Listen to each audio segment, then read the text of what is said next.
Imagine buying an antique safe at a garage sale, opening it up and finding you have more of a time capsule on your hands, hailing back to the days of World War II. Yeah, pretty incredible. That's the story of one Royal Oak man who found a Purple Heart and a Bronze Star.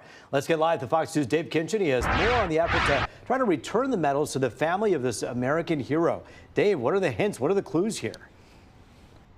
Well, you know, we love these kind of stories, and this is the kind of story that really can make a difference because you, the viewers, often step up and make that difference. We bring you this story from the most important part of any town in America. What would that be, you might ask? The War Memorials. This is the War Memorial for World War II in Royal Oak here, and the gentleman you're about to meet made this discovery, and he's a veteran himself, so he knows what this could mean to get these priceless items back into the hands of the family of an American hero. And here's Bronze Star. And in here, of course, a Purple Heart. Well, this is the safe right here. This has been Cameron who got this in your possession. So this is a wild story. First off, tell us about how you first got this safe here. So I was at a garage sale in Madison Heights probably about 3 years ago. He said he'd never had it open, gave me this whole backstory. So we work out a deal, brought it home, which was a real task. Yeah, this is pretty heavy here. Yeah, it's about 1,500 pounds. I called a locksmith. He drilled a small hole in it, put his little micro camera in there, found the dials, and got it opened up. When you look at the top, Carl Granicher, I did a little Googling on him. You find that he's a pharmacist from like 100 years ago plus. So there's pharmacy, prescription pads in there that are all filled out and stuff. In here there is a medal that's not listed of its type. That, along with the Purple Heart and Bronze Star from the Second World War. Along with all that, a letter of commendation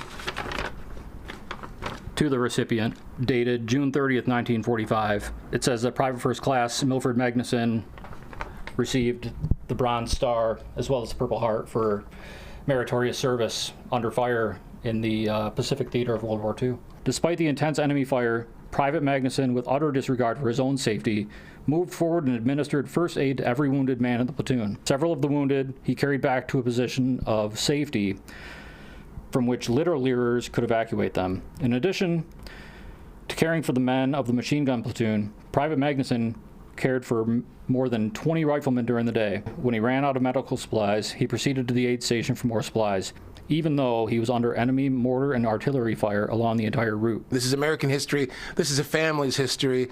This is a serviceman's history. What goes through your mind when you see this? You know, honestly, I'm wondering why Carl had it. Being a veteran myself, I feel like this would be really important to the family. You know, gosh knows Milford is probably passed on by now, being a World War II vet from 1945. Tell me about your service and what serving meant to you. Oh, well, I did 8 years in the Army National Guard, 2 deployments overseas, 1 combat deployment. It was a time to be there. I'm glad I did it.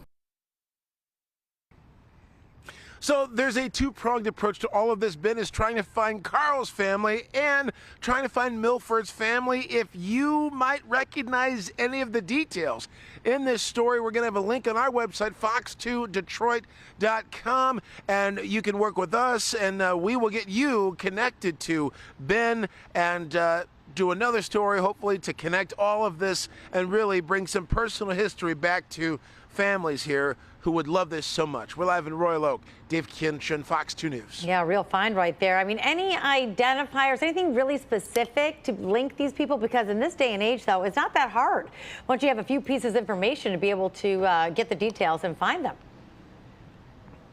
You know, it's really, some of those documents, some of the text was a little bit faded, so it's kind of hard to make out some of the information there. It would be interesting, certainly the last names are a bit specific, Ben was saying, so that could be something too.